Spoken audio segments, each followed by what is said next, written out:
Welcome to the Fourth Liners podcast. We got a special episode for you guys today. Today we are predicting the 2022 men's Canadian roster for the hockey team because this is a hockey podcast and that's what we talk about. We were doing the football team. Football team. I couldn't tell you one player that would be on the football team. I'll tell you that right now, Bryce. Football, like American football? Yeah, I don't think we'd have one. No, not at all. I mean, who knows? We could be wrong about that, but this list that you can make for this team, like a lot of people have a similar list, but I feel like some players will be different. Like I have some different players than everyone else is saying, but like it's going to be interesting how we dissect this team. I think there's a lot of great options, and I think Canada is just going to be stacked, and especially when they play China. It's gonna be a tough game. It's gonna be a tough game, but I think China can push through. As per usual, I think we're favorites.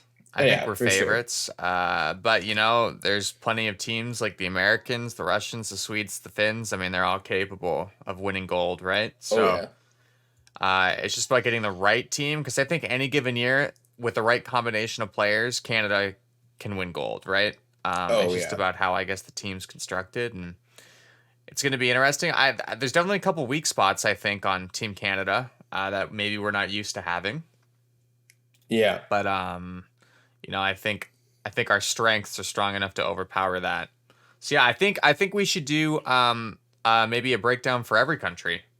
Yeah, I think we should make this a series. And just release it like on Spotify, Apple Podcast too. Check it out on there. We'll just do this for the next few weeks. Just because the NHL is on the down low right now. I mean, we can mention that Chara signed a contract with the Islanders, which is pretty cool. But that's what's happening in the NHL really right now. James Neal signs a PTO with St. Louis. Pretty interesting. That is about it. All right. So all right. Yeah, let's Team Canada, baby. Okay, Team Canada. Okay. Let's talk about the roster. I think we should start with forwards. Who's on your top line, Jake? So my top line maybe is a little questionable, but I think it has worked in the past because we're going to go back to the World Cup of Hockey, I loved the World Cup of Hockey. I think it was a good substitute for the NHL players not being in the Olympics when that happened. It was okay. I liked it. Yeah. It was in Toronto, wasn't it? Yes. Yeah. It was. Yes. I liked it too. It's not the Olympics though, No, there's definitely a difference, and I'd much rather the Olympics, but it was a good substitute. I like the team North America and everything like that. But now you're gonna see guys like Mitch Marner, Mcdavid play on a Canadian team for representing Canada, which is kind of cool. But I'll start with my first line, which is Brad Marchand on the left wing, Sidney Crosby, Sid the Kid, on the center position there, and the right wing we have Nathan McKinnon, Nate Dogg. And the reasoning for that is because they had great chemistry in the World Cup of Hockey. Yeah. Oh, especially Crosby, Marchand. I don't know about McKinnon, but McKinnon is a great player. I think he can play with many players in the NHL, and he's so diverse, so he can mesh with a lot of people. But he does have that chemistry with Crosby, right? They both train together, I'm pretty sure.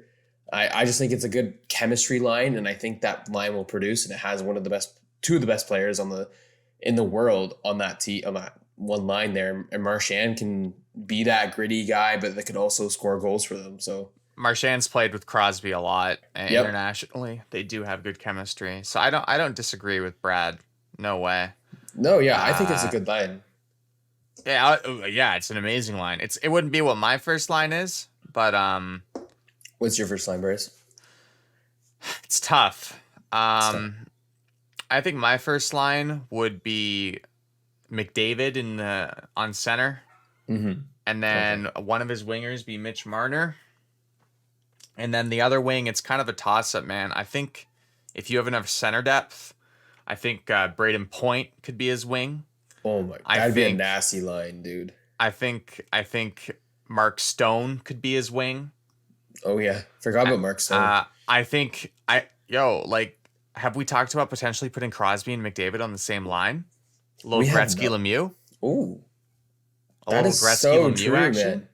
I never thought of Like, that, actually. I never thought putting the two of the best players in the world basically together on a they would line. have to, man. They would have to at some Well, point, yeah, right? right?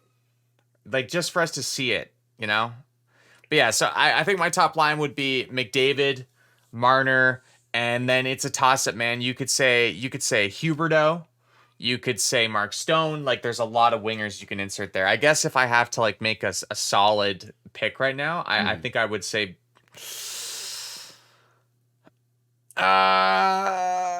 Mark Stone. Mark Stone. Okay. Mark I like Stone. that. Mark Stone's really been elevating his game over the past few years, and he's one of the best players in the league, no doubt. And he's a big power forward too, which could probably help out McDavid and Marner in that situation. So Yeah. that's who you had Absolutely. Marner on that line, right, too? Yeah. Okay. Yeah. So see, definitely. Marner, like, I know there's a lot of hate with Marner, and like, I'm not a Leaf fan at all, so don't come at me. I'm not doing Leaf bias right here, but Mitch Marner is like a gifted scorer, and if you put him with a McDavid, like, I think magic could happen. God. And then you just have like a super, like a defensively responsible guy in Mark Stone who has one of the best shots in the league. I mean, how you can't go wrong there. No, not at all. I mean, like, Mitch Marner, yeah, he struggled like in the playoffs with Toronto, and everyone's on his case right now. But like you said, put him with McDavid. That's a perfect guy to set him up every time for success. So yeah, I could definitely see that. And like, we can go back to like saying Crosby and McDavid on the same line. I feel like once the lines are set, they're still going to switch them up sometimes, just depending on the game time situation. So yeah.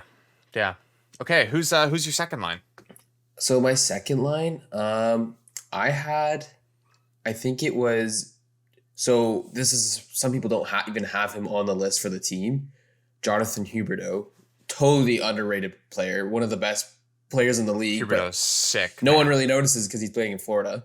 I'm gonna actually make a notepad here, just so I can remember what we said. Yeah. That is a great idea, Bryce. All right, my first line was Stone. Stone, McDavid, and Marner. Mitchie Marner. And then yours was who's your left one? Marchand, Crosby, and who's on the wing? Oh yeah, McKinnon, Nate Dogg.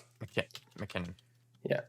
So I'll start with my second line again. Yep. So I have Jonathan Huberdeau.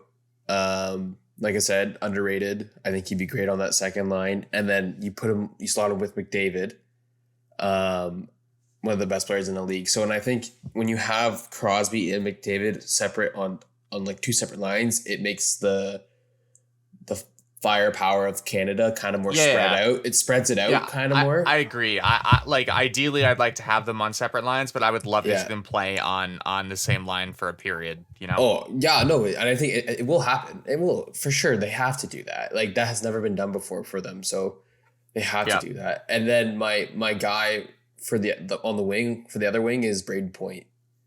Braden Point's been dominant, man. Dominant. Yeah. Sick. So I think that's a solid line. I mean, you can't go wrong with all those players. I mean, I think they'll go well together. The one thing is that maybe they're too similar to each other. They're all playmakers basically. You need kind of a goal scorer on there, but man, McDavid can go score a goal. Point can go score a goal, and so can Huberdeau. So I think it's a pretty decent line. They're pretty fast players too. So.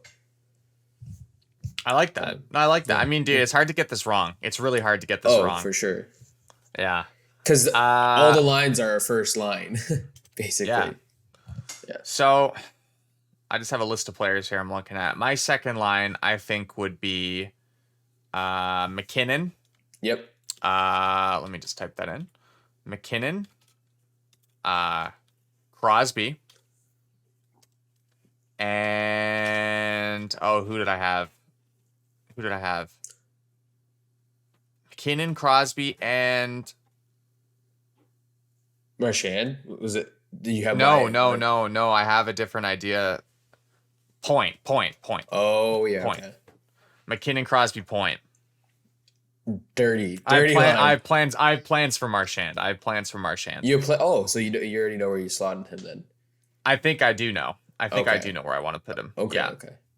But no, yeah, that's a solid line. Honestly, like it's whenever you say like it's a second line, you wouldn't believe that, but Well, that would be that would be the best line in the league it would. if it existed. But yeah, so I agree with you. McKinnon, Crosby, Point, they're all similar players as well because Yeah. they're all kind of playmakers. But I mean, Point and McKinnon can score like no other, and Crosby is just an all-round genius on the ice, right? Yeah, Crosby can see those plays and set those guys up. Definitely, man. He sees every play on the ice, so and he's good at handling that puck. So if he handles the tough situations in the corners and sees Point and he sees McKinnon, definitely set them up for some goals. Yeah, yeah. Right? As that centerman, he should be doing that. So that's the thing. So he's gonna have so many options, man. Oh yeah. All right. Now I think it gets more interesting. What's your third line? See, my third line's where I'm kind of troubled. I have to like think this through a bit. Like, I do think Mark Stone comes into play now. Mark Stone comes on that right wing. For me, I think that center position. I don't know. I like Mark Scheifele. I'm a big fan of Mark Scheifele, so I have Mark Stone, good. Mark Scheifele, and then I see like Tavares, Couturier, Stamkos, but I think I'd put Steven Stamkos on the wing because he can also play that wing, right?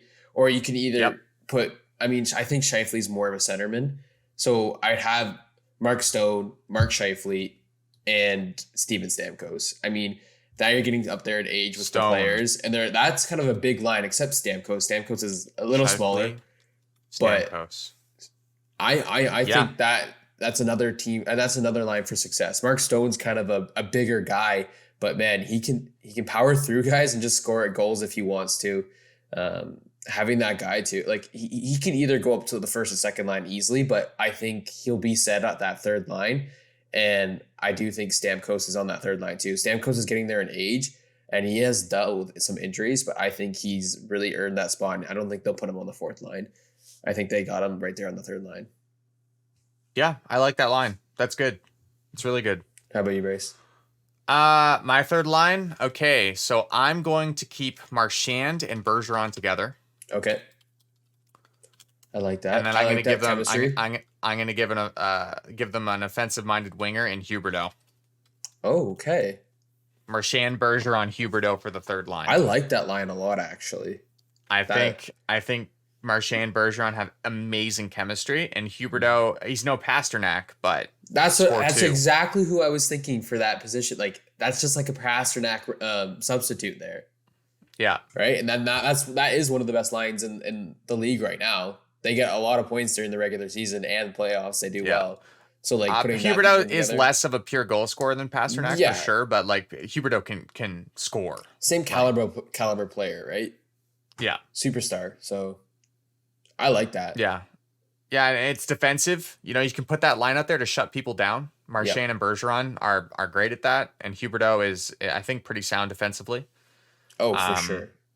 So, and, you know, guy plays with Barkov, you know, and that's one of the best. You know, he's learning from the best there. So, yeah, it's my third line. I like that third line. And it's an amazing line. And like having that chemistry of the Boston line there and adding Huberdeau, I think that line will put up a lot of points. Just knowing how the Bergeron and Marchand are in the regular season. But Hubert, it's going to be interesting to see how the chemistry works with other players from different teams, but I do like that line a lot.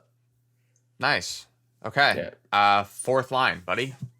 This one's you could really put anyone here. Like even some guys that are like, see, like the guys that I'm looking at right now are Tavares, Couturier, O'Reilly, Taylor Hall, Bo Horvat, Tyler Seguin, Logan Couture, or Claude Giroux. There is a lot of guys you can pick for this fourth line here. Yeah, it's tough to leave guys off. It is. It really is. And like right now, like I'm having a tough decision either picking Sean Couturier or Ryan O'Reilly for that center position. I know you would pick Bo Horvat probably. I would love to pick Bo Horvat, but I can't justify it. No, I mean, yeah, it'd be hard to like. I think he's a great player, and there's no way it would hurt the team, right? Having Bo Horvat on that fourth line, but I do think Sean Couturier makes that last center position just based on like he's been up and rising in the league, and he's been a dominant player for that Philadelphia Flyer team, and I think he's the star player from that team, and he's a great two-way centerman too. He can be defensively and he can put up the points. So I like him as that center position. As for the wingers, this is tough, but I do think Tavares is going to be on that left wing there. Why not pick Tavares? Tavares is another guy you can maybe put with Marner, like eventually if you wanted to switch things up for chemistry. But I think Tavares, Couturier, and if I had to pick another winger, I'd say O'Reilly. I know O'Reilly's a center, right? But he can play the wing. Yeah. You can. A lot of these guys can. So ROR. Okay. Yeah. I like it. It's a veteran line. Yeah. It's going to be responsible. It can still score. Tavares is a leader. It's a good line. Yeah. It's a good line. Oh, there was another. You picked Bergeron for your third line. I can also see line him center. Yeah. Maybe substituting one of those guys. Probably O'Reilly. Yeah, I think Ryan O'Reilly would be my extra. Honestly, I'm going to switch that out. I know you're writing it down, so I'm going to let you know now. I'm switching that out. Okay. I'm going to put Bergeron there instead on the wing. Or he could play center. Bergeron on the wing? Yeah. Oof, that's a good... I mean, they can all play center, can't they? Yeah. Oh, for sure. You can do whatever you want with this team. Yeah. So. That's sick. That's a filthy fourth line, dude. Man. Oh, my God. China. Poor China. They're going to face them. Tough. It's going to be so tough. Okay, my fourth line is actually going to be very similar. Tavares. Okay. Yep. Couturier. All right. And Scheifele. Okay. I mean, on the wing. Dude, that's a dirty fourth line. So the biggest omission from my list is I've left Stamkos off. Oh, so you don't think Stamkos is making... Oh, is he going to be an extra? I guess he'd be an extra for me, Stamkos, and you can insert him, but like, I'd like to see what Scheifele can do. Stamkos, I don't know. I'm so lukewarm on Steven Stamkos because of his injuries and stuff. That's the thing too. That's what's kind of making me think twice about Stamkos. Like he does get injured a lot and he's injury prone. So what if he gets injured during this tournament? Like you can't really rely on him too much. Right. But so my extras are Stamkos, Horvat. Get him in there. Is there only two extras? I don't know. Those are just my two extras. Okay. Well, I do like those players. Like, I think Horvat is a great leader too to put on that team. And a lot of this team is built up with leaders. Ryan O'Reilly. Like he is the younger version of Ryan O'Reilly. It's the same player. Exactly. It's the same player. O'Reilly is getting older in age there, but Horvat's still pretty young. And I think Horvat's faster, man. Horvat's fast. Yeah. For sure. So, who are your two extra forwards then? I don't know. I'm thinking Barzal. Barzal? Yeah, I see Barzal on a lot of lists. I see a lot of people picking him actually playing on that fourth line. He's a wild card, man. He is a wild card. I just think he's fast. That guy he can skate, dude. And if you wanted to, you can play with McDavid. Beautiful pairing right there. But Matt Barzal, I think, will be that extra just because of his young age. And man, he's a quick player with a nice release. He's a good shot, and I don't see them like not picking him. I don't know. I like Matt Barzal. I don't like him enough to beat on like an official line spot, but I think he will be an extra, that guy that can turn to. And my second guy, I want to say Bo Horvat for you, but I don't know if I see it. Them getting Bo I Horvat. I understand. It's right. Fine. I think it's gonna be Ryan O'Reilly just because. ROR. Yeah, the face-offs, man. It is, and he's just kind of like, I don't know. People, I think, would rather pick Ryan O'Reilly for their team than Bo Horvat. But like right now, like maybe in a bit after this season, it might change. I don't know. I think that Ryan O'Reilly has experience too that he can bring to this team, and but so does Bo Horvat. So like any of those guys would be a great choice. But I think it's going to be Ryan O'Reilly. It's so tough, man, because, like, we're leaving off guys that, like, definitely don't deserve to be left off. But, like, you know, it's just the way it is with Team Canada, you know?